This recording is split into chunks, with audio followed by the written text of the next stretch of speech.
बाबू के पराना तीसरे में छूटी गईले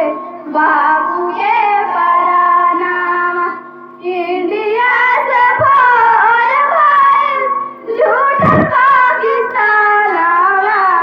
इंडिया से फोन भइल झूठल पाकिस्तान के रली हालाना बाबूजी के पहनावा के रली हालाना गांधी जी के पहनावा मामी से जाके कहिया बेटा हमारा गइले मामी से जाके कहिया बेटा हमारा गइले सब दिन के खिलल फुलवा आज मुरझा गइले सब दिन के खिलल फुलवा आज मुरझा गइले पापा से जाके कहिया बेटा हमारा गइले पापा से जाके कहिया बेटा हमारा गइले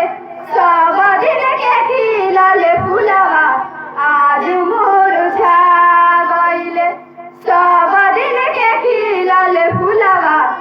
आज मुरझा गइले बहिनी से जाके कहिया भैया हमारा गइले बहिनी से जाके कहिया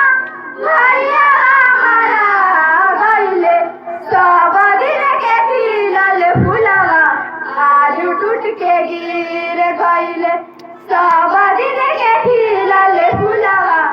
आज टूट के गिर गइले केरे घाटे चंदन लकड़ी केरे बनावे फूल के माला केरे घाटे चंदन लकड़ी